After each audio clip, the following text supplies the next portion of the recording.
bienvenidos a todos en primer lugar a esta conferencia, a los que estáis aquí presentes en directo en esta misma sala y también a los que nos puedan estar viendo en estos momentos a través de internet. Esta conferencia la retransmitimos al mismo tiempo a través de QualiaConnect y muchas más personas de las que caben en este recinto pues pueden en este momento también estar asistiendo. Así que bienvenida a todos. Y bueno, en primer lugar, mostrar mi satisfacción por tenerte aquí. Es un placer. Tenemos la suerte de formar parte del itinerario de Albert Rams y contar con su presencia, pues bueno, pues con una cierta periodicidad. Casi todos los años te tenemos por aquí. Y bueno, siempre es un placer recibirte y estar contigo. Albert Rams es una persona relevante, relevante en el mundo de la terapia gestal. Es uno de los pioneros. No sé en qué año, 1980 quizás. 79. 1979 ya empezabas. Así que muchos de los que formamos parte hoy del mundo de la terapia gestal, pues debemos nuestra formación a Albert Rams y a su trabajo pionero. Si algo estamos pudiendo hacer hoy muchos de nosotros es porque tú trabajaste mucho antes de que llegáramos los otros. Entre otros, por supuesto, ¿no? Pero entre ellos, como una persona iniciadora de este movimiento que ahora tiene mucha fuerza. Así que bueno, sobre todo eso, un placer tenerte aquí. Y bueno, únicamente comentar que Albert Rams trabaja habitualmente en Barcelona, vienes desde Barcelona, allí es donde habitualmente ejerces y donde realizas tu trabajo en tu propio centro. En mi propio, ahora he trabajado en diferentes etapas en centros. Ahora trabajo en lo que es consulta solo, pero en la escuela de formación la seguimos haciendo con Cristina Nadal, que es una escuela desde el 88, estamos ahí dando formación en esta.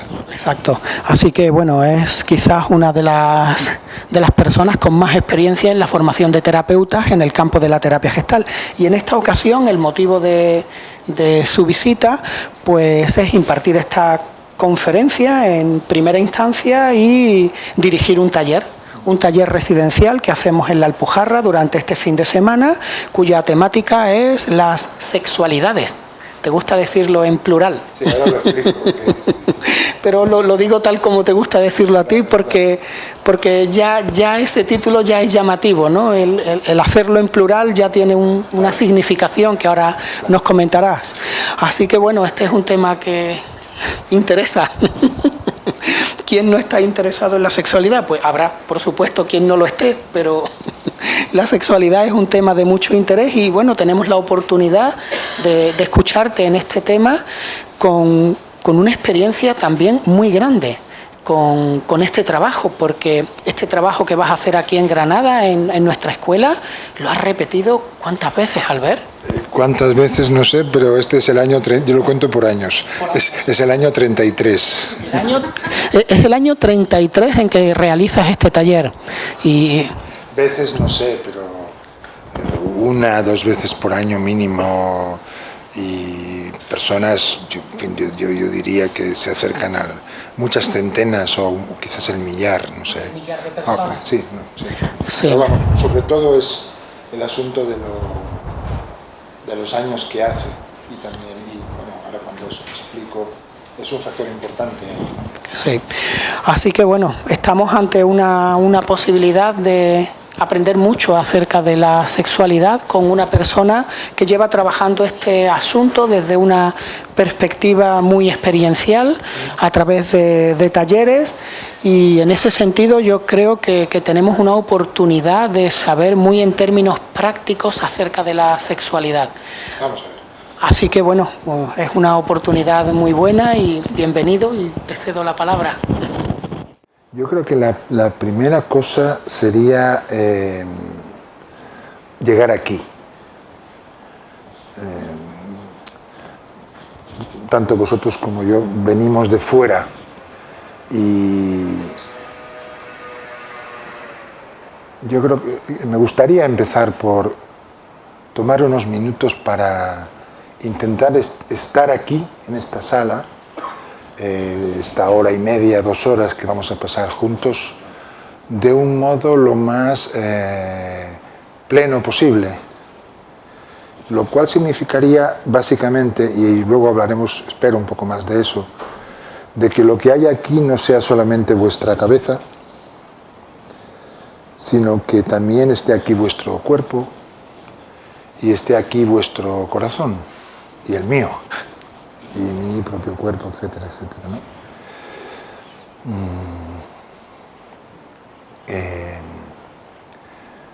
Hoy vamos a hablar básicamente voy a hablar y espero vuestras preguntas o comentarios de sexualidad, pero yo creo que si pudiéramos hablar de una esencia de las esencias, digamos, sería esa, que también es aplicable a sexualidad. Yo creo que lo vamos a ver, espero, pero es aplicable a muchas más cosas, y es que somos 3, como mínimo. Somos cuerpo, corazón y cabeza. Somos alguien que el mundo de la sensación y el mundo de la motricidad, el mundo del corazón, el mundo de lo emocional y el mundo de lo mental, que a su vez se puede subdividir, y ahí nos complicamos ya al 4, en lo mental y lo racional y lo irracional, el hemisferio derecho, izquierdo, pero digamos, para simplificar, pensamiento, intuición, emoción, sentimiento y el centro instintivo motriz, sensación, movimiento. Entonces, lo que quiero deciros es que os propongo que hagáis la experiencia de que escuche esto que va a pasar aquí, que me escuche, que os escuche también vuestro cuerpo y también vuestro corazón. Entonces, simplemente unos minutos de silencio, de soltar la respiración, aflojar el cuerpo.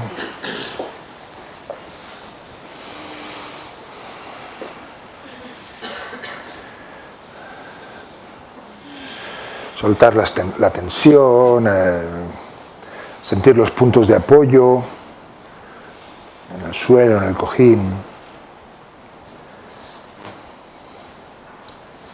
Dejarse como apoyar en el suelo, como no hacer fuerza para mantenerse, o la mínima fuerza posible para mantenerse semi-erguidos como estáis vosotros, como sentir las nalgas, los pies, los isquiones.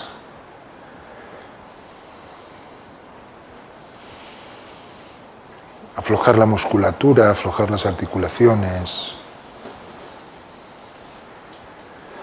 Muy importante, aflojar el diafragma, eso que constriñe la respiración entre el vientre y el pecho. Soltar la mandíbula, soltar el entrecejo.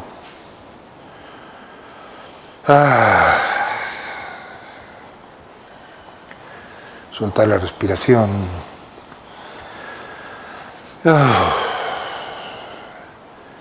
Dejarse escuchar el propio sonido al distenderse. Preparar el cuerpo para que también el cuerpo escuche, para que también el cuerpo reciba.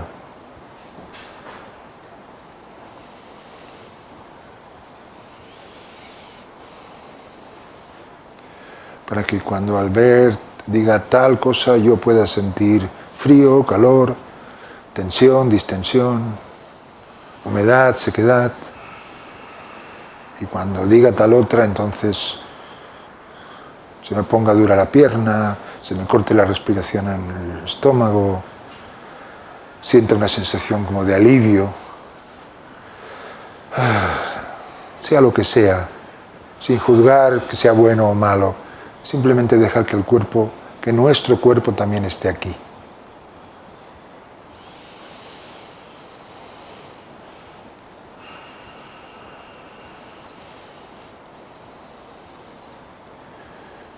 segundo lugar, abrir el corazón,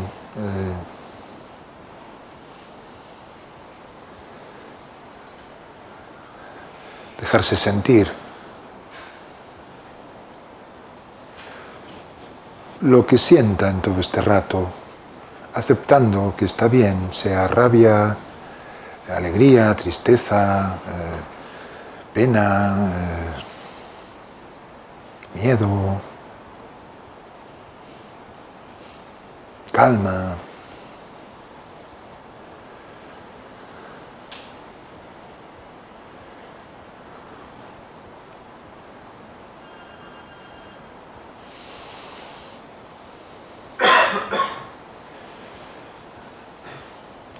Y digamos que arriba, por decirlo así, metafóricamente, en el centro mental, abrir como si abriéramos el cuerpo calloso que divide ambos hemisferios y estar abierto a lo que pienso cuando al ver o alguien, un compañero dice tal cosa o tal otra, o se para aquí o se para allá, o lo dice en este tono, o se calla.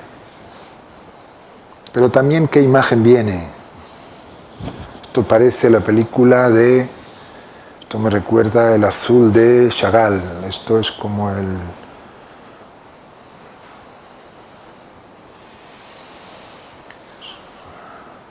suena a Vivaldi, o a heavy metal, o a...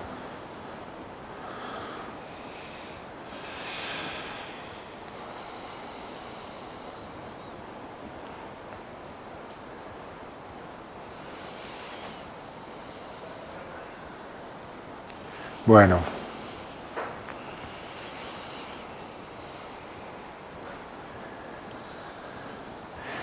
os propongo que algo de eso, de ese estado de conciencia que tenemos ahora, podamos mantenerlo a lo largo de este tiempo. Es difícil, pero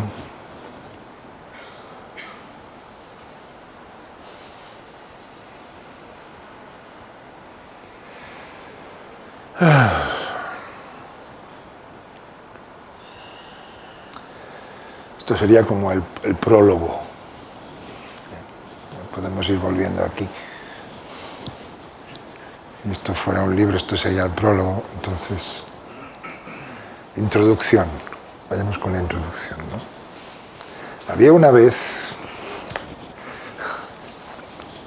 un chico que era yo, y porque digo chico, porque en esa edad yo era chico, era joven, eso era el año 79, 80, 81, yo tenía 21, 22, 23 años y escribí un artículo que se llamaba, me parece, Bases teóricas de la sexoterapia gestáltica. Muy serio. Yo era una época en que vivía aquí, es decir, solo aquí. Y mi camino ha sido un camino de bajar, de ir al sur, ¿no?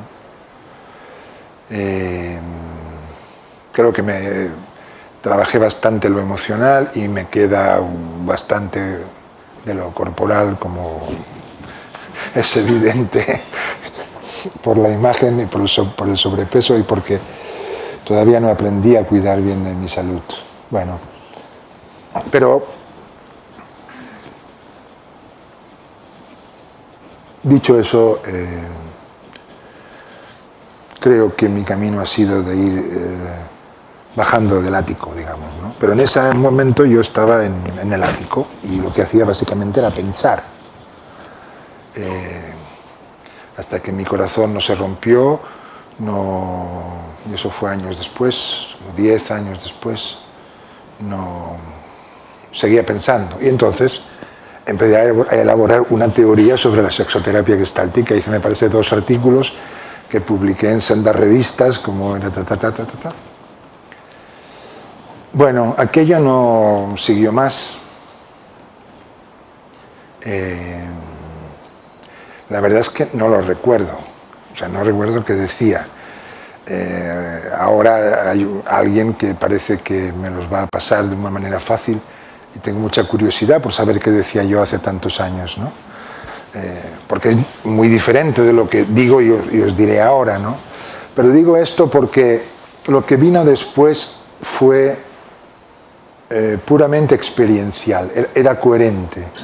Yo iba experimentando y el trabajo fue experimentar, es decir, hacer talleres de sexualidad, para entendernos, aquí y allá, en París, en Bruselas, en Milán, en Bilbao, Granada no había llegado todavía, ni siquiera había llegado Sevilla, que estuvimos con Pepa Campos 10 años antes de venir a Granada, en Madrid, por supuesto en Barcelona o Cataluña, y fui en Ibiza, recuerdo un taller de sexualidad memorable, y lo que fui haciendo fue corrigiendo, ir quitando y poniendo elementos, y viendo qué decía la gente.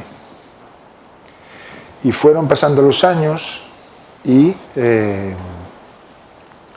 ya desde hace unos cuantos, como 10, 15, que de una manera un tanto sorpresiva para mí, un tanto sorpresiva porque la otra parte es narcisista, claro, entonces cuando uno se siente elogiado, pues deja de ser sorpresiva, pero además del narcisismo hay una parte en que la gente me viene diciendo: qué bueno, qué útil, esto me sirve mucho, o hubo un antes y un después, cosas así muy, en fin, muy importantes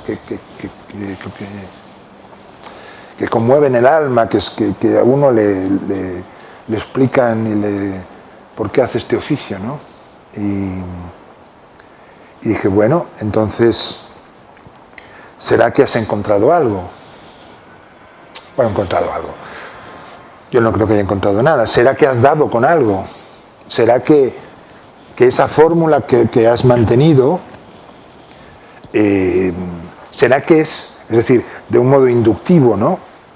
¿Será que es eso lo que crees tú que es la sexualidad? O la terapia sexual, o el enfoque gestáltico de la sexualidad. De tal manera que es ahora que yo me siento en disposición de escribir un libro, que es una cosa que me ha preguntado mucha gente todos estos años. Pero no has escrito nada, ¿dónde puedo mirar? Y digo, mira, de la manera en que yo lo entiendo, yo no te sé recomendar ningún libro que lo abarque. Partes sí, pero junto no. Y yo no he escrito nada, ya sé que tendría que hacerlo mucha gente, pero no. Bueno, yo creo que ahora se acerca ese momento, ¿no? Y lo que decía antes cuando hablaba Teo a nivel de enneagrama, para los que manejéis este asunto, yo soy un 7. Es decir, para los que no, alguien muy disperso, que de fábrica salimos, digamos, programados para un poquito de aquí, un poquito de allá, un poquito de allá, como una especie de papellona, se dice en catalán, de mariposa que picotea aquí, picotea allá. Es decir, que lo que tiene que ver con la constancia, la perseverancia, la continuidad, un rollo, un aburrimiento, ¿no? Y yo creo que algo ha pasado con este taller, que yo sigo teniendo ganas de hacerlo, después de 33 años. Lo cual es, bueno, yo creo que es un regalo de la vida, o es una cosa que está muy bien en todo caso, ¿no? Y cuando yo presento el taller lo explico de esta manera, es decir, yo creo que tiene la gracia de haber mantenido el impulso en un mismo lugar. Y viendo qué, ¿no? Entonces, yo creo que, de ahí lo de las sexualidades, que una manera de presentarlo, me falta todavía elaborar cómo ese enfoque tendría que ver con la gestáltico de un modo que lo pueda transmitir brevemente, así como sintéticamente, en 4 palabras, ¿no?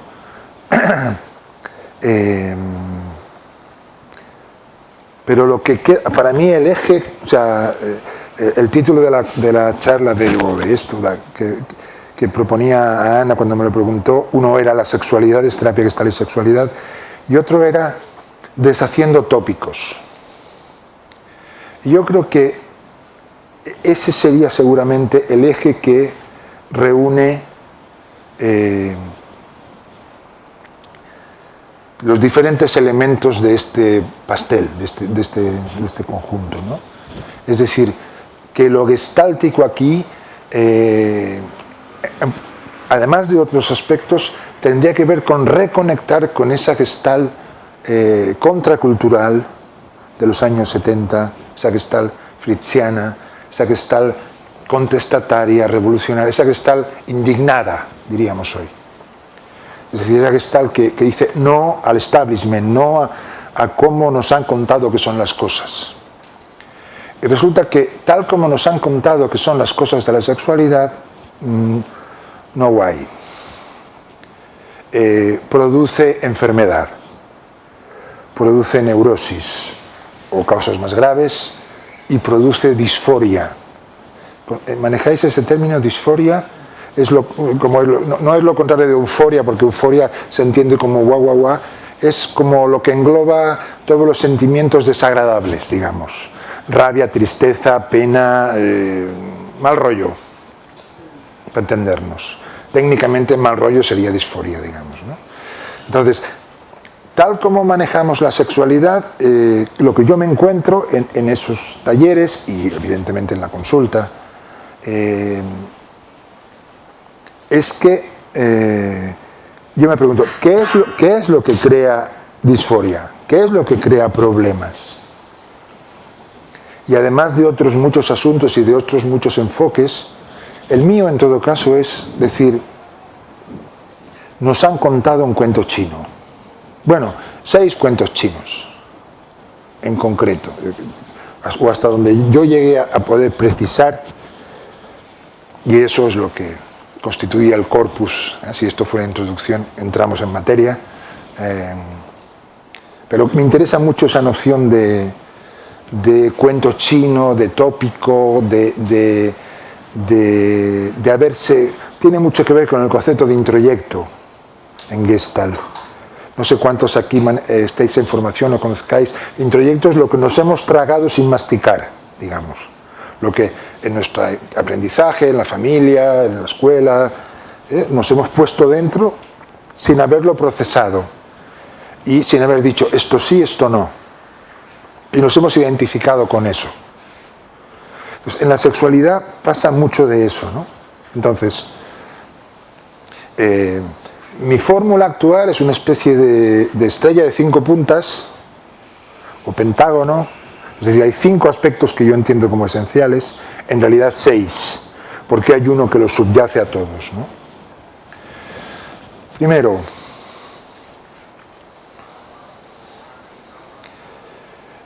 nos han contado una versión muy pobre de lo que es sexualidad, muy cortita,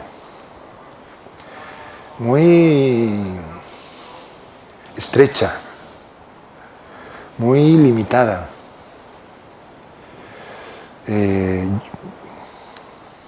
Yo cuando pienso en esto, pienso siempre en Wilhelm Reich. Fue uno de los... estuvo englobado en el movimiento de la psicología humanista, aunque no... Él tenía un libro muy pequeñito que si no lo conocéis yo os lo recomiendo. Él juntó sexualidad y política. Y decía que el poder controla a los ciudadanos a través de controlar la sexualidad. Cómo la sociedad patriarcal ha controlado a las ciudadanas controlando vuestra sexualidad, creo yo. Entonces, la primera cosa es que algo así como sexualidad no es lo que creemos, creo yo, aunque sea una especie de contradicción, ¿no? Y yo lo explico por la teoría del embudo o del cono invertido. Esto no es pizarra, no, es igual, va a hablar con las manos. Es decir, Imaginaros un embudo, con una parte ancha y una parte estrecha aquí abajo. La parte ancha arriba de todo, y todo eso son, digamos, sexualidades, o todo eso yo creo que es sexualidad. Y nos han dicho que sexualidad es el puntito de abajo, lo que yo llamo coitalidad, es decir, meter un cilindrín en un bujerín. Veremos que no siempre es así, pero eso es un nivel, el más concreto e intenso, claro, para la mayoría de las personas. De tal manera que la energía se va concretando, se va densificando hasta llegar a lo que yo llamo coitalidad. Pero viene desde un lugar mucho más amplio. Y ese lugar, el más amplio que yo entiendo, es lo que Freud llamó líbido. Y en Oriente se llama Kundalini. Es decir, la propia energía vital, la energía de la vida. Entonces lo sexual es, yo estoy sexual, yo soy sexual, hay sexualidad cuando yo me siento vivo, formando parte de una especie de corriente que pasa por aquí, pasa por allá y que sube, baja y me lleva a moverme hacia las cosas, básicamente, en una polaridad de movimiento y rechazo, por supuesto, ¿no? Pero sería, digamos, lo más amplio que podemos entender. Entonces, ¿es sexual el orgasmo que tiene el yogi? Que medita para abrir o hacer subir la kundalini, ¿no? Yo hoy fui a visitar la Alhambra, aprovechando que otras veces se me llevan directamente a las Alpujarras. Esta vez, como había la charla esta, vine antes y no sé si, supongo que lo conocéis, hay un granado precioso justo cuando entras por la Alhambra. En las puertas hay un granado que estaba súper, bueno, en fruto. Y ese impacto, yo a eso le llamo sexual. Es como, y si te dejas, te estremece. Claro, si te dejas, si aprendes, es como... Eso se parece mucho a otra cosa. Y no hay nada más que un granado en Granada, en la puerta de la Alhambra, supongamos, o Stendhal en Florencia, el síndrome de Stendhal, que llega a Florencia y de tanta belleza, pum, se desmaya, o fin. Total, aquí arriba, líbido, kundalini. El siguiente nivel yo creo que sería la sensualidad. Es decir, el regalo que los humanos y humanas tenemos en los sentidos nos aporta. El placer al que tenemos acceso a través de tocar, oír, ver, oler, gustar. O ser oído, ser gustado, ser... Lo que viene de los sentidos. El placer al que podemos acceder a través de cualquiera de esas 5 vías y de ese sexto sentido famoso que no se sabe muy bien qué es, que en realidad seguramente es cuando los 5 se dan juntos. Abajo tenemos, tal como yo lo entiendo, el erotismo. Y yo lo defino, con perdón de la expresión, algunos me parece que ya me lo habéis oído, pero porque a veces causa sorpresa. El erotismo es cuando esa energía que se va a ir concretando, ya no solo de todo el cuerpo, como en la sensualidad, se va a concretar, aún no ha llegado, pero empieza a llegar aquí abajo. Entonces lo erótico es cuando a los chicos se nos pone morcillona y a las chicas os humedece la vulva. Entonces lo sensual se convierte en erótico. Y ese tacto que era agradable a los sentidos se convierte en algo más que agradable a los sentidos. Pero puede ser el tacto de... Hay en Alhambra que dan a tocar, por ejemplo, para que no toques los estucos, dan a tocar el yeso, el tacto de una fruta, el tacto, y evidentemente el tacto de una persona, pero no tiene por qué ser. Y también el tacto que no está todavía completamente genitalizado. Todavía está repartido por el cuerpo. Pero hay ahí, técnicamente hablando, una figura. Morcillona, humedad. Siguiente nivel, bajamos, genitalidad. Y es como, es decir, estas cámaras Kirlian, que miden la temperatura corporal por colores. Está, supongamos, el ejemplo más clásico, una pareja y ves que toda la zona genital está roja. Es cuando esto hierve y puede ir hacia lo coital o puede volver a subir, que es un poco otra vía. Es decir, esto que está aquí puedo llevarlo aquí, y aquí se va a convertir en arte o en creación.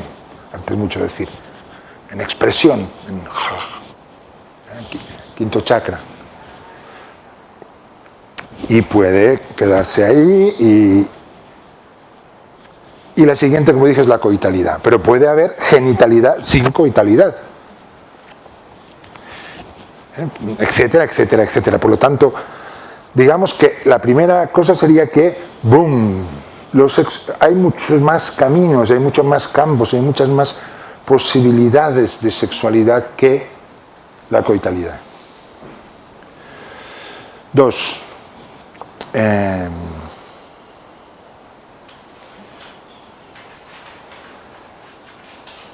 El prejuicio es que nos han dicho que para tener sexo hay que desnudarse. Y sí, claro, en fin, va mejor, digamos, ¿no? Aunque no es necesario, pero va bastante mejor por muchas razones. Pero lo que yo añado es desnudar, ¿qué? El alma. Es decir, sexualidad es intimidad. Y si yo desnudo el cuerpo, pero no desnudo el alma, no va bien la cosa. Se convierte en gimnasia. Y desnudar el alma implica un cierto entrenamiento personal de estar con la propia vulnerabilidad. Porque cuando uno desnuda el alma, lo que suele sentir es vergüenza. A veces es rabia y otros tipos de sentimientos de este club, pero es como... Claro, si atraviesas la vergüenza, ahí lo que te encuentras es, bueno, claro, el paraíso en la tierra, ¿no? Como era lo que dice Aute, y desentrañaba el nudo de Dios y sus misterios. Está hablando de un cunilingus. Ella está en la playa, el universo, la canción del universo, entrenado de agua y luna, enlazados cuerpo a cuerpo, recorrimos las espumas hasta el fin del universo. Es como esa íntima conexión entre lo sexual y lo espiritual. Pero ahí es porque como las almas están desnudas. Así que 2, prejuicio, sexualidad, desnudar el cuerpo, ok, pero también desnudar el alma. 3, y ahí vamos con las sexualidades.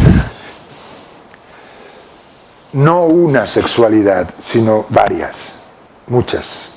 Es decir, otro de los problemas clásicos que uno ve en talleres o en consulta es doctor, lo mío es normal. Y claro, el concepto de normalidad es un concepto muy ligado a cuestiones sociopolíticas, históricas, culturales y determinada época, por ejemplo, en España, ¿no? Es un poco la aplicación del pensamiento único a la sexualidad, es decir, que solo una manera, solo un camino bueno, todos los demás malos o peores. Heterosexualidad sí, homosexualidad no. Tararín sí, tararín no, etcétera, ¿no? Por ejemplo, España, años 40, 50. Solo sexualidad dentro del matrimonio, solo para procrear, solo posición misionero. Solo importa placer de él. Y eso es lo normal y lo bueno. Por lo tanto, todo lo que no sea eso, otra posición, placer de ella. Sexo por placer y no para procrear. Sexo fuera del matrimonio, caca. Malo. Hoy no. Así que, ¿por qué era así entonces y hoy no? Así que no será intrínseco a la propia sexualidad. Tendrá que ver con un discurso sobre la sexualidad. Y eso nos lo encontramos, por ejemplo, desde pueblos llamados primitivos, en el que las costumbres son otras, hasta los bonobos se llaman, los que resuelven los conflictos a través de la sexualidad. Es como... Entonces, la idea sería, nos atormentamos, nos hacemos sufrir porque creemos que nuestra manera de vivir la sexualidad, sea la que sea la mía, suponiendo que solo tenga una y que no varíe en el tiempo, lo cual ya es mucho decir, no está bien. O le falta algo o le sobra algo. Claro, sí, siempre que aceptes la tuya. Claro que te podrías enriquecer de otras maneras. Pero previo paso de la aceptación de lo que hay en ti, sea lo que sea. A partir de ahí, bueno, esa aceptación suele producir apertura. Y en ese caso, por ejemplo, yo qué sé, digo la experiencia en los talleres, ¿no? Hombres que nunca han tenido un contacto, no ya coital, no ya genital, no ya erótico, ni siquiera sensual con otro hombre. Bueno, y quieren probarlo. Bueno, pues está bien. Es decir, como... Eso puede ser un enriquecimiento, pero siempre que venga de algo así como yo mando sobre mi propia sexualidad. Mi deseo es mío y solo mío. Partamos de ahí. Luego eso hay que matizarlo, evidentemente, porque está el otro, la otra, y ahí se... Pero, por lo tanto, resumiendo, las sexualidades. ¿Y cuál es mejor? ¿Es mejor la hetero que la homo? Simposium, hay que hacer simposiums, muchos simposiums para discernir esto y no llegaríamos a ningún lugar, lógicamente, ¿no? ¿Es mejor la alterosexualidad que la autosexualidad? Es decir, ¿es mejor la sexualidad con otro que la sexualidad conmigo mismo? Depende. Para algunas cosas sí, para otras cosas no. Sí, porque si solo estás, masturbándote, estás haciéndote una especie de trampa porque estás evitando algo, claramente. Simplifico, hago caricatura, pero si no sabes ponerte en relación placentera contigo mismo, es muy difícil que lo sepas hacer con otro. 4. Tópico, la sexualidad tiene que ver con el placer. Y Sí, pero a veces la mejor puerta no es la puerta del placer, sino la puerta del dolor, digamos. A ver, entendamos esa palabra, no me estoy refiriendo a sadomasoquismo, es otra historia. Es decir, el placer actual muchas veces no aparece, o no aparece como podría aparecer, porque hay asuntos pendientes en la biografía. Entonces, para poder tener una relación en el aquí y ahora, en la vida presente, de un modo satisfactorio, hay que ocuparse del propio dolor, creo yo. Hay que enfrentar lo disfórico, el trauma, el abuso, el asunto pendiente, la escena tal, la escena cual, tararín, tararán, todo lo que hay ahí, digamos, ensuciando la posibilidad de entregarse al aquí y ahora en lo sexual. Es decir, que, o dicho de otra manera, la experiencia es que cuando limpias la casa, el sol brilla más. Que cuando te ocupas de enfrentar lo disfórico, lo doloroso, trarín, tararán, cuando te abres a, digamos, el placer y el gozo, que no es exactamente lo mismo que el placer, es algo más, que no solamente tiene que ver con los sentidos, es como una actitud de celebración de la vida, algo así, aquello tiene más luz. Si no hay suele haber en todos nosotros, ¿no?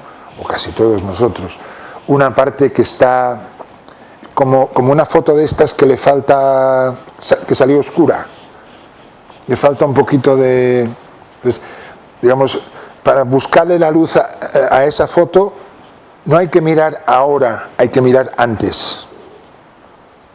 No al aquí y ahora, sino al allá y entonces. ¿No?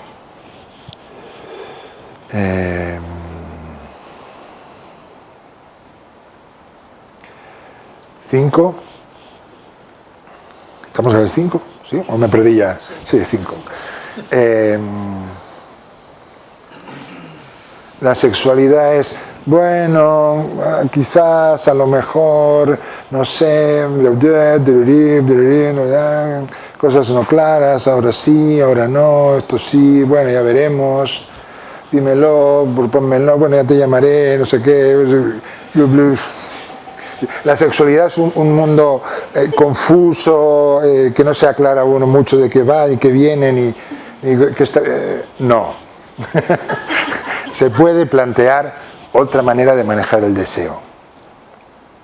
Y se puede plantear una manera de manejar el deseo que es con las cartas boca arriba. Es decir, no las cartas boca abajo, adivíname, sino las cartas boca arriba, yo deseo de ti ahora tal y tal cosa en tal sitio, que dure tanto, que hecho de esta manera, no sé qué, no sé qué, no sé cuánto. Como yo me enfrento a mi propio deseo y voy a buscar aquello que quiero. Claro que no es tan fácil, pero al mismo tiempo es muy valioso, porque lo que me suelo encontrar en ese camino son lo que en esta llamamos mecanismos de evitación. Es decir, todas las zancadillas que me pongo para no conseguir lo que quiero. En la vida como en la sexualidad, no suelen ser muy diferentes. Entonces, se trata de ir viendo, es decir, el manejo del propio deseo con luz y taquígrafos, digamos, tiene el problema y sirve para ver cómo me interrumpo el conseguir lo que yo quiero. Por ejemplo, introyecciones. Uy, qué chica tan guapa. Bueno, pero las chicas guapas son tontas, o sea que esta no me interesa. Decía mi mamá. Proyección. Me está mirando mal, me está mirando mal. etcétera, etcétera, etcétera, ¿no? Retroflexión, impulso que tendría que salir hacia afuera, pero se queda para adentro. Me aprieto y me aprieto y me aprieto y me paso y le doy el cubata en el bar, tic, tic, tic, tic, tic, tic, tic, tic, y se me queda la mano así, enganchada con los dedos, antes de ir al chico o a la chica, etcétera, ¿no? Entonces, la idea sería, si aprendemos a manejar el deseo con las cartas boca arriba, además de ese aprendizaje, podemos manejarnos más directamente hacia el propio deseo, porque, digamos, no es no a mí, es no a eso. Si yo voy a ti y te digo yo quiero tararín, tararán, tararán, tararán, y tú dices no, yo tengo que tener en cuenta, y eso es una cosa que no es no a mí porque yo soy un ser impresentable y no sé qué, no sé cuál, sino que tú ahora no quieres eso conmigo, así que es no a eso. Una. Y dos, que el no me mata, que es lo que cree el niño o la niña porque casi le mata. Entonces, es decir, porque cuando sacó la mano para decir algo pasó que ¡paf! Y hubo daño, hubo dolor, así que no la vuelvo a sacar. Entonces pierdo de vista que ahora ya soy adulto, que ahora puedo volver a sacarla y mirar cómo la saco, y si me dicen no me va a doler tanto. Pero mientras tanto yo me estoy poniendo frente a mí mismo de otro modo, como un ser digna de vivir, de ser amado, de ser querido, de ser... Por lo tanto, no hace falta esconder lo sexual. Pongámoslo... Y mi principio es, mi límite está en los niños. También lo tengo que decir. Es decir, quiero decir, mi idea es que entre adultos, jugando a las cartas boca arriba, siempre que ambos estén de acuerdo, tout est possible, tout est permis. Como decía Moustaki, todo es posible, todo está permitido. Y ahí digo, no con menores. Eso no me lo creo. No estoy de acuerdo con eso. Pero excepto esa excepción, ¿por qué es malo que a mí me guste que me digas mira que eres tonto, mira que eres tonto, mira que eres tonto, y a mí me pone que me digas que mira que eres tonto? No sé, o tal cosa, o tal, o sea, cualquier tipo de cosa, y ahí no. Los límites los ponen los adultos, las personas. No es malo tener una relación sádica. No es malo tener una relación masoquista. Es enfermo, que es otra cosa. Quiero decir que el problema ahí es que hacemos un juicio moral en lugar de una visión clínica.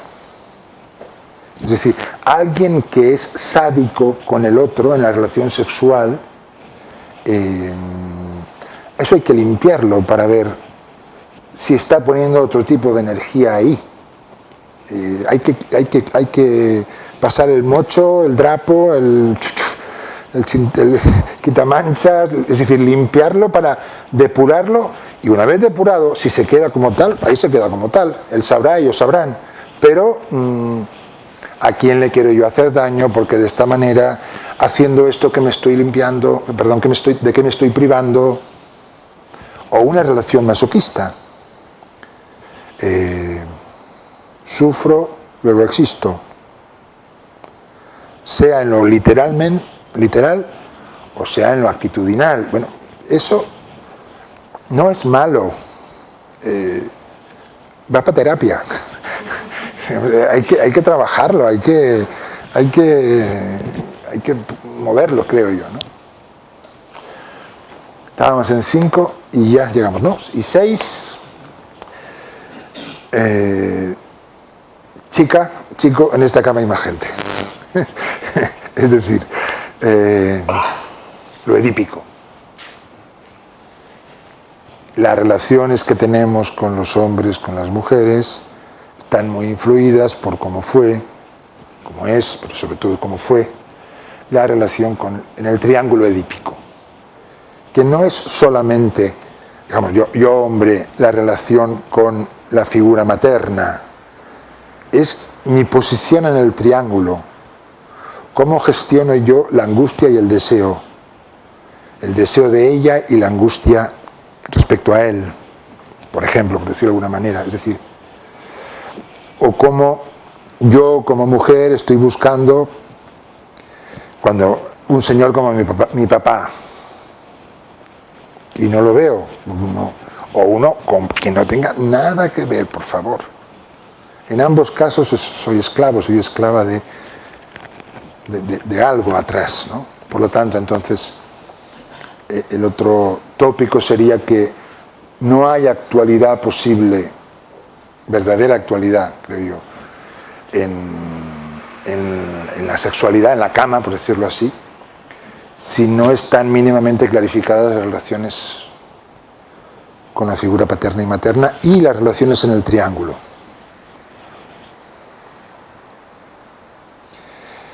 Y bueno, yo diría que esa es mi visión de la sexualidad.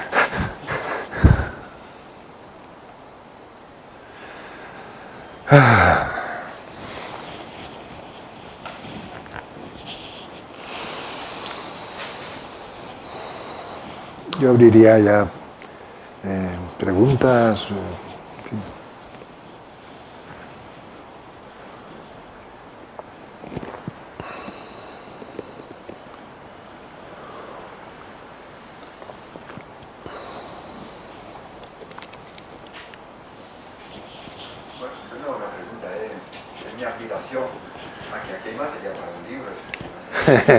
Muchas gracias.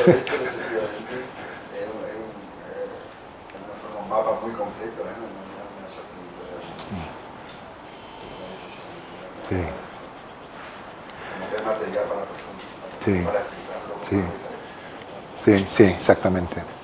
Sí, a mí yo creo que me faltaba el eje, ver el libro en mi cabeza, sí, ya está ya. Ahora me falta ponerme. Pero se ha cruzado otro libro por medio, y hablaba a Vicente, creo que era, en un mail, o no sé si era Ana, de Vicente de Cuale, quiero decir, de que igual el próximo libro que escribiera de sexualidad, pero se cruzó otro por medio que me tiene ocupado, con lo cual esperará, pero no me preocupa porque tengo claro qué es lo que quiero decir, que tengo claro el mapa.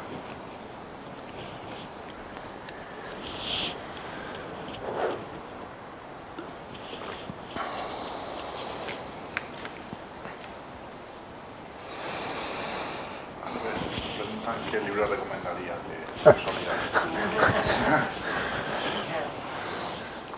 Lo que decía, no lo sé.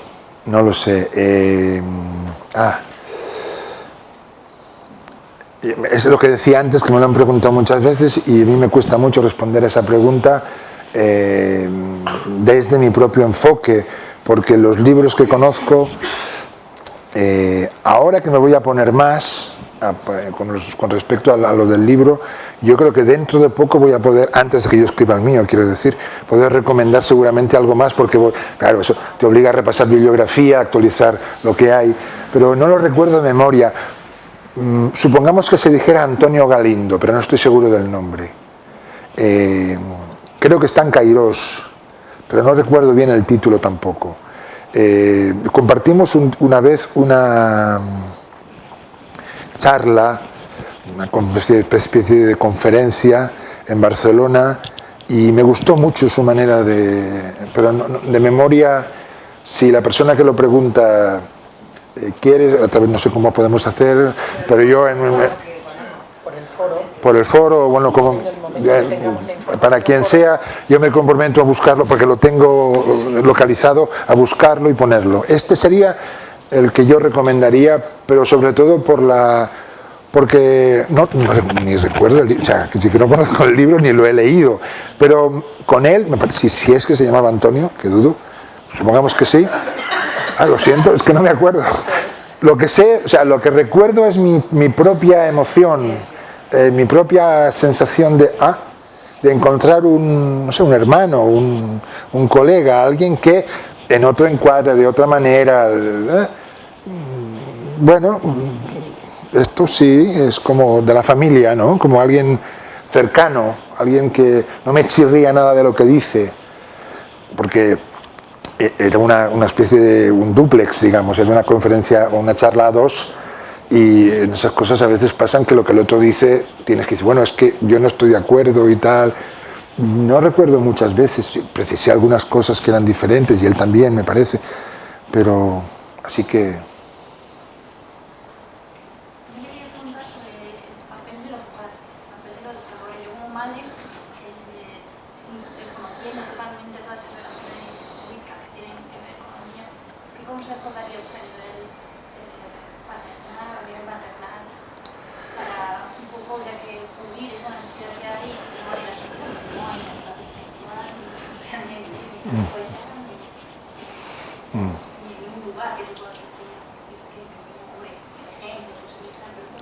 Pero, a ver, la pregunta es sobre la educación sexual o sobre la posición de los padres. Los padres, ¿cómo pueden educar a sus hijos sexualmente de una manera sana y alejada de todo lo que hay alrededor? A mí me parece que el factor principal es la limpieza de los padres. Es decir, que esos padres puedan estar lo más limpios posibles de sus propias cosas. De manera que en lo que transmitan al hijo vaya lo menos posible de la propia, voy a decir, caca, la propia, es decir, todos lo hacemos, todos hemos transmitido o transmitimos nuestro propio ego en términos técnicos, nuestra propia suciedad, nuestros propios prejuicios, nuestras propias limitaciones, nuestros propios bloqueos o desbloqueos, es decir, nuestras propias ideas de que como para mí fue así, así te lo transmito a ti. Y la limpieza tiene que ver con estar atento, atenta a que, yo qué sé, por ejemplo, para mí puede ser muy importante mostrarme, digamos, desnudo frente a mi hijo o mi hija, pero para él o para ella no. Es decir, lo puede vivir como... Entonces, ¿yo qué estoy haciendo? O sea, mi mostrarme desnudo... ¿para qué es? ¿Para levantar la bandera de mayo del 68? ¿O para decirme a mí mismo que soy muy liberal? ¿Qué es lo que no estoy viendo? De su miedo, su vergüenza, de su inhibición. Por lo tanto, una norma que dijera, para educar hijos libres, los padres tienen que mostrarse desnudos frente a los hijos. Yo no estaría de acuerdo.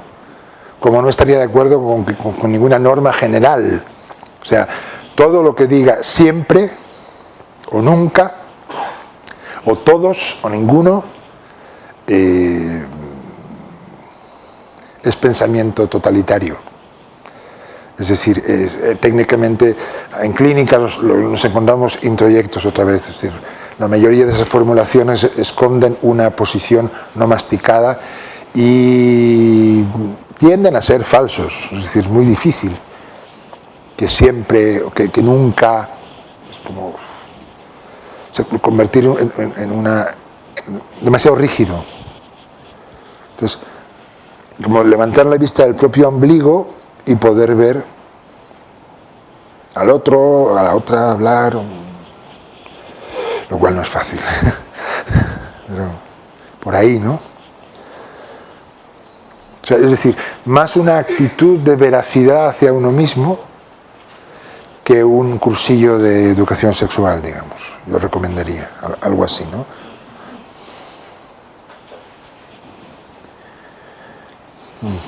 Yo tenía una pregunta. Bien. Claro. Me ha llamado mucho la atención la dimensión espiritual de la sexualidad, algo que hablabas al principio. Sí. No sé si entiendo bien, me gustaría que me ayudaras a saber si es correcto o no, pero la espiritualidad a través de la sexualidad no tiene que ver con quedarse fijado en la genitalidad, tiene que ver con ir subiendo de nivel. Tú has ido hablando hacia abajo, es como ir subiendo. ¿Cómo es esta cosa? La pregunta así en plan sencillo, ¿en la genitalidad hay espiritualidad?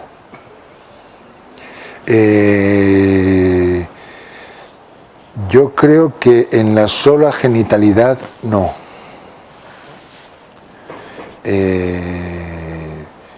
Yo creo que es más bien cuando lo genital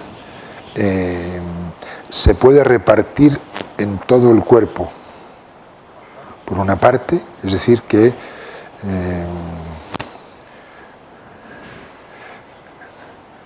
¿sí? Cuando lo genital puede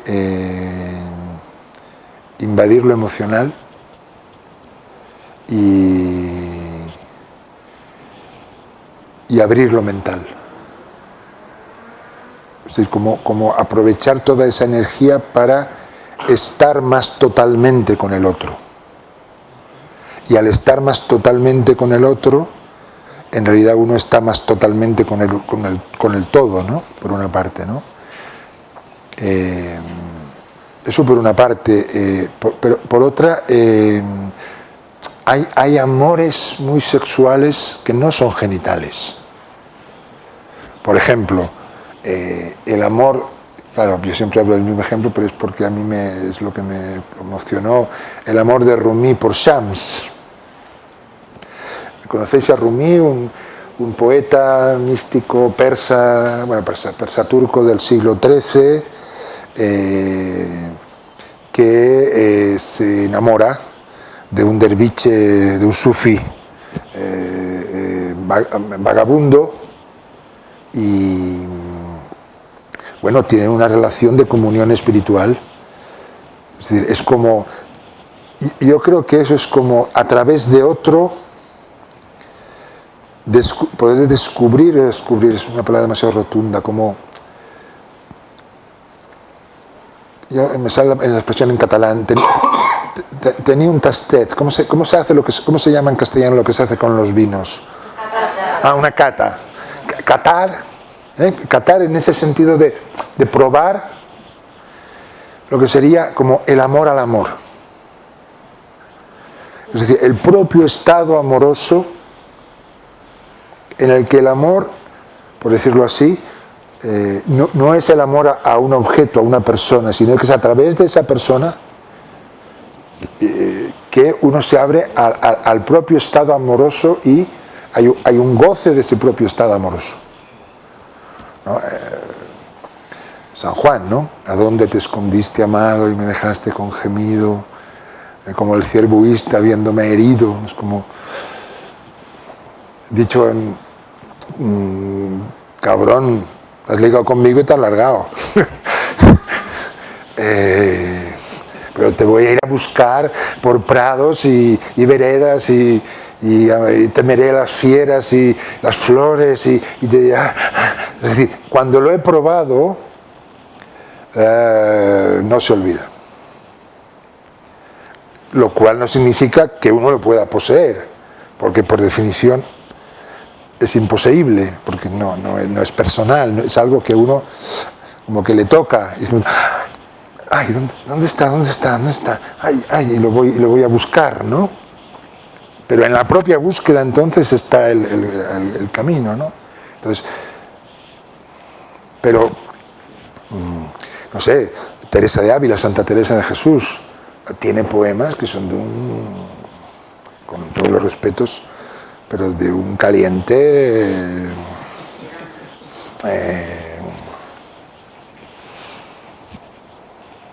sí, y hay, bueno,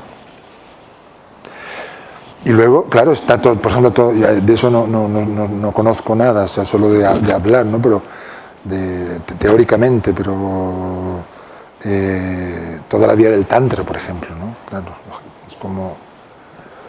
Pero sé que está, pero no sé apenas decir. Sé que tiene que ver con una retención en el hombre de la eyaculación o una postergación, y eso parece lógico en el sentido un poco que lo estaba diciendo, es decir, si esa energía, digamos, que por el efecto embudo, digamos, va a ir a concretarse ahí abajo, en él y en ella, se puede sostener ahí sin descarga, a través de la respiración podría hacerse participar más centros de energía del cuerpo. Y entonces el vínculo con el otro sería diferente, ¿no? Sería como... Bueno. A ver, dicen que ese libro al cual has comentado antes es Las mentiras del sexo. Puede ser, sí. Y otra pregunta, dicen que cómo es posible entregarse al aquí y ahora en la sexualidad. ¿Cómo es posible entregarse al aquí y ahora en la sexualidad? No sé si entiendo bien la pregunta.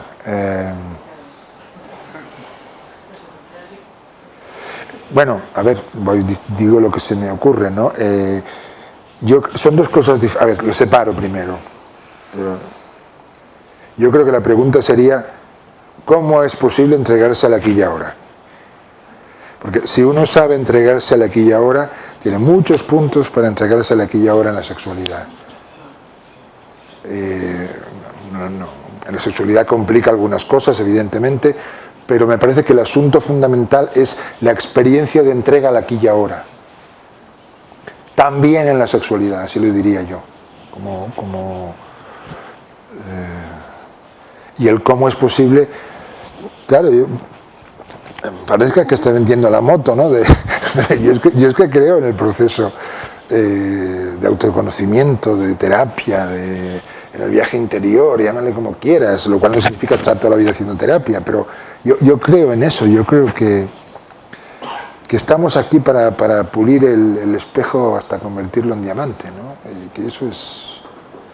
que ese es el asunto, y cuando se convierte, cuando se va limpiando, entonces lo que va apareciendo es una cualidad de presencia en el aquí y ahora, que es aplicable a lo sexual, es aplicable a muchas otras cosas, ¿no? a diferentes tipos de experiencia en la vida. No creo que en ese sentido lo sexual sea diferente.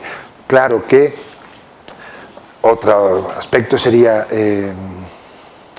me viene lo que os decía antes del hemisferio derecho, asocio con lo que decía Memo, Guillermo Borja, que para mí fue, digamos, mi primer maestro. Después vino Claudio Naranjo, pero Memo fue, bueno, alguien muy importante en mi vida. Y él hablaba de, volviendo a los tres centros que antes hablábamos, culpa, vergüenza, pudor. Es decir, como tres hermanas de una misma familia, pero diferentes.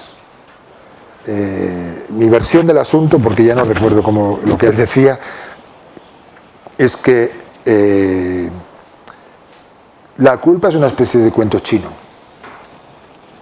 Es decir, cuando rascas en la culpa, lo que encuentras suele ser otra cosa: resentimiento, narcisismo,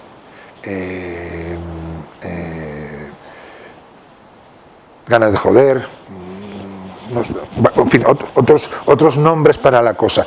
Pero contarse el cuento de la culpa, si yo te he hecho daño a ti, claro que yo me siento culpable, ¿cómo no me voy a sentir culpable? Pero es que ese no es el asunto es qué hago con eso. Es decir, me toca dejarme sentir mi dolor, y es así como me puedo poner frente a ti de otro modo, y ahí pedirte disculpas o repararte, hasta donde sea posible. Ese es el manejo. La culpa es marear la perdiz, ¿no? Pero bueno, tiene que ver con una especie de eje. La vergüenza, que yo creo que es porque Memo decía, lo que no hay que tocar nunca es el pudor.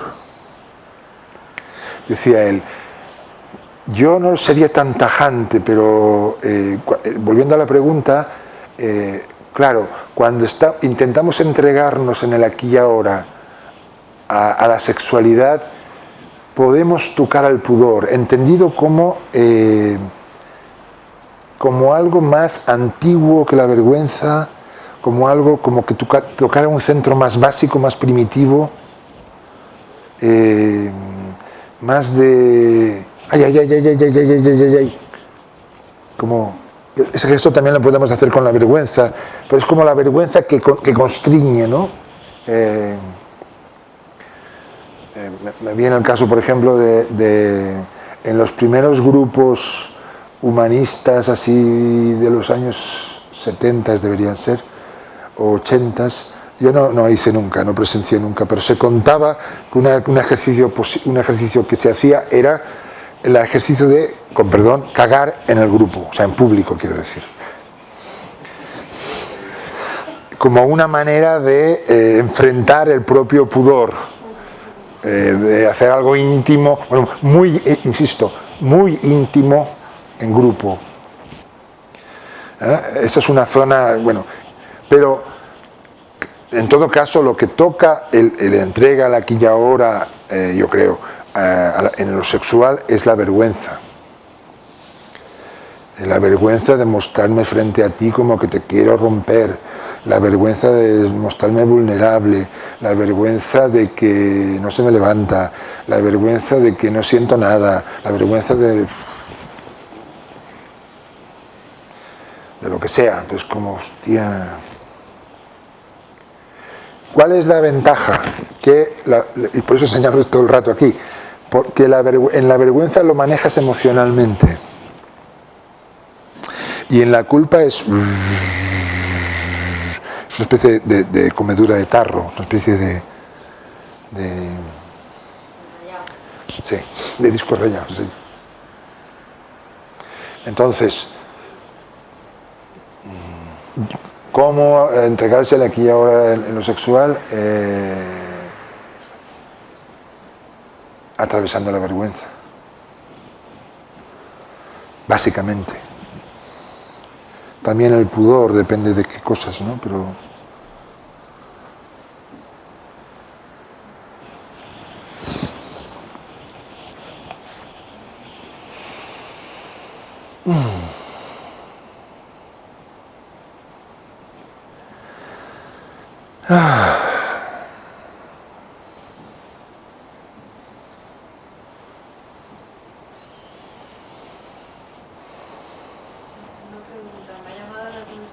cuando has hablado de la sexualidad y has puesto el límite en los mayores de edad. Me gustaría saber un poco, ¿pones el límite en los 18 años o en...? Porque claro, hablamos de mayoría de edad, especialmente a partir de los 18, pero muchos sabemos que la sexualidad se empieza a experimentar desde la adolescencia y demás. Entonces, ¿dónde establece el límite y por qué lo establece a partir de determinadas franjas de edad? porque... bueno, claro, quizás no lo precisé bien. Yo quiero decir que lo que no me parece lícito es, en ese enfoque de la sexualidad, de las cartas boca arriba, una relación de un adulto, una adulta, con un menor. Entre dos menores es otra historia. Pero a mí una relación de un adulto con un menor me parece un abuso. Es decir, no rige la norma de que todo está permitido, todo es posible, todo está permitido. No lo creo. La relación es demasiado desigual. Con mucha probabilidad el adulto se está aprovechando. Se podría estar aprovechando, con lo cual ahí no lo aplicaría yo con tanta claridad. Lo que pasa es que me surge la duda porque me resulta difícil definir cuándo hablamos también de adultos y cuándo hablamos, porque en mi caso, por ejemplo, yo de 16 años he tenido un novio de 24, 25, pues hasta cierto punto puedes decir que era un adulto y era una menor, pero a lo mejor quizás a nivel de madurez emocional estábamos equiparados, entonces ¿cómo definir? Sí. complicado. Sí, no tengo una idea clara sobre eso. Que habría que ver caso por caso. Caso por caso. Muy posible que fuera así, como tú dices, con lo cual también es 16, no es lo mismo que 12 o que 8. Yo digo porque, como lo decía tan rotundamente, todo es posible, todo está permitido, tal, creo yo, por eso ponía esa salvedad como para decir, ahí no.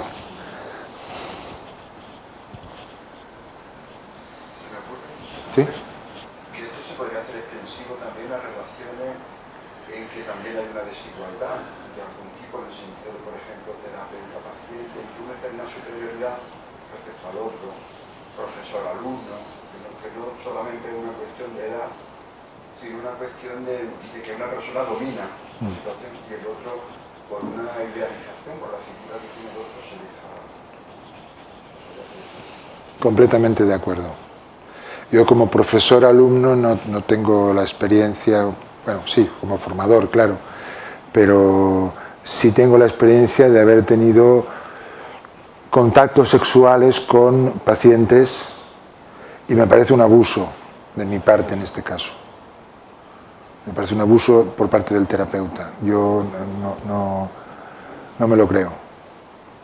No me lo creo que pueda darse una relación igualitaria que en el marco que yo conozco, que es la relación terapéutica. Y lo dice uno que pecó de eso. Sé de lo que hablo. Y no, es mentira. No es limpio. No es limpio. No creo que pueda ser limpio. Hay la transferencia.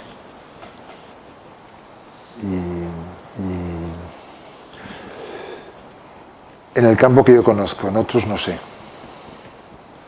Se puede entender otro campo en grupos espirituales, que hace de un poco de guía espiritual gurú y el seguidor. Claro, Porque sí claro. que hay una diferencia muy grande, que no hay una igualdad de persona a persona. Sí, yo creo que no. Y de hecho en los talleres de sexualidad, yo creo que también eso se ha ido moviendo, porque hay una parte del taller de sexualidad que tiene que ver con eso que os decía de cartas boca arriba. Bueno, los que veo caras que sé que hayáis hecho el taller de sexualidad, con lo cual nos resultará nuevo, pero por si acaso alguien que no, es una cosa que se llama contratos, que son como la unidad de acción en ese momento en el que cada cual lo maneja. ¿Qué quiero yo de ti en este momento? ¿Dónde? ¿Hasta cuándo? Y en los primeros años yo participaba también haciendo contratos y recibiendo contratos. Como uno más. Hasta que caí en la cuenta que eso era una manera de aprovecharme yo. Pero yo no era uno más. Yo estaba jugando ahí con toda la transferencia. Es decir, que no era una posición limpia de mi parte, y entonces ya decidí, a partir ya de hace muchos años, de cierto momento decir, no, esto no, fue uno de los elementos que cambié.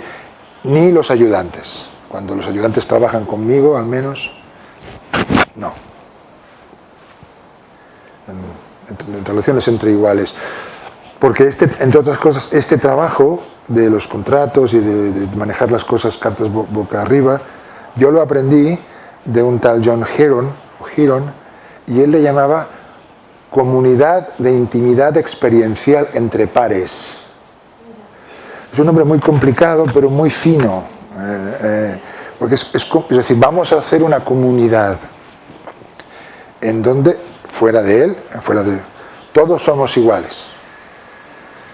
¿Una comunidad de qué? De intimidad experiencial. Es decir, vamos a compartir experiencias íntimas entre pares, entre gente que está igual.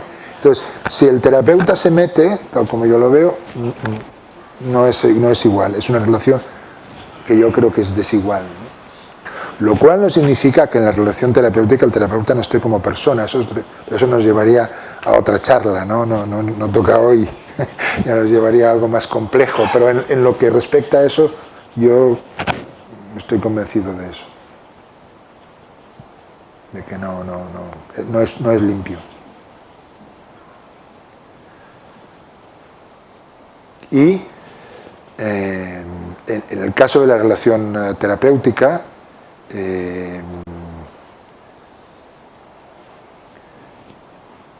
en mi experiencia, así como digo, yo hace muchos años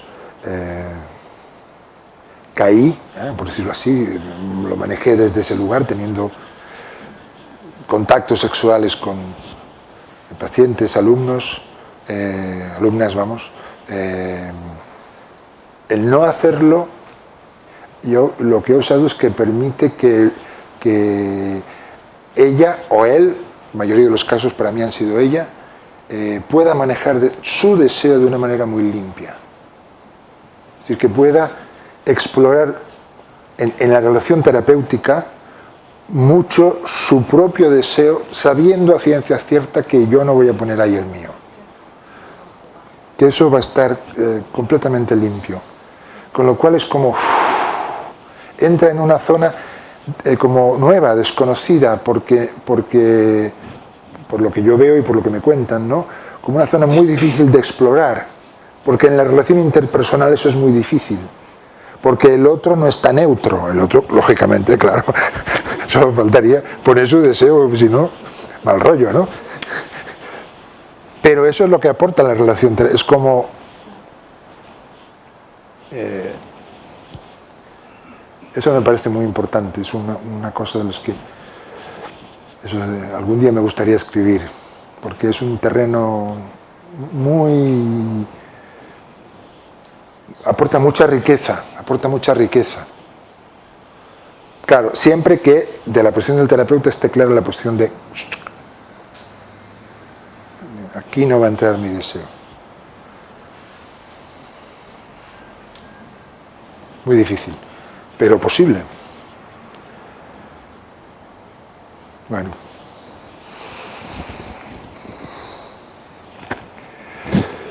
¿Algo más? Dejamos ahí.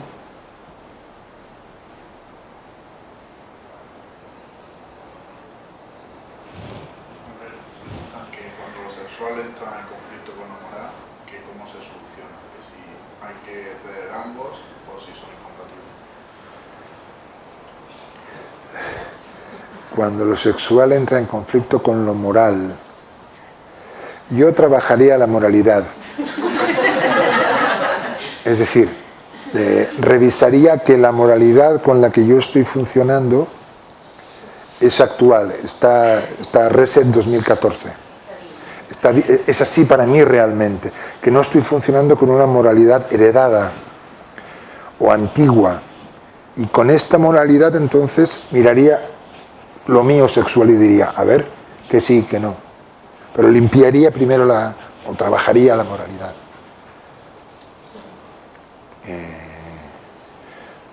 Dicha así la pregunta, no sé qué más decir, porque claro, es muy complejo, ¿no? No sé, alguien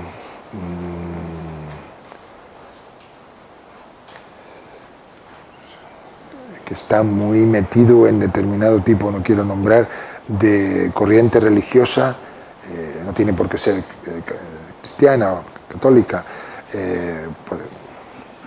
judía, musulmana, tibetana, budista, en fin, la que fuera, que está metido en un mundo en el que Amish, ¿no? Que sus costumbres son de determinada manera y se plantea tal o cual cosa. Bueno, es decir, es el clásico conflicto entre el superyo y el ello que definió Freud hace 100 y pico de años ya, ¿no? Entre la pulsión y el perro de arriba y el perro de abajo, dicho en Gestalt, ¿no? Es decir, yo lo llevaría a la consulta. Lo siento, perdonad. Es que no se me ocurre. A consulta o al diván o o al amigo. No digo que tenga que ser, pero intentaría poner luz ahí. Y la luz sería como actualizar aquello. Es decir, por ejemplo, casos que me he encontrado varios de mujeres, también de hombres, que tuvieron un paso por el seminario. Un seminario o similar, digamos, ¿no? Y que se sorprenden de la voracidad de su deseo, de la intensidad de su deseo. Bueno, yo creo que hay que entender que ese deseo estuvo muy retenido durante mucho tiempo y muy canalizado de determinada manera, y hay mucha carga de sexo igual a pecado. Con lo cual, aunque esta persona se haya movido, haya evolucionado, por ejemplo, haya salido de la orden religiosa, supongamos, o se haya decidido casarse, hay una cosa ahí que viene, si ha estado mucho tiempo, una cosa que cuesta mucho actualizar, porque viene mucho del pasado de una manera muy intensa, ¿no? Sí, claro, hay que refrescar la cosa, ¿no?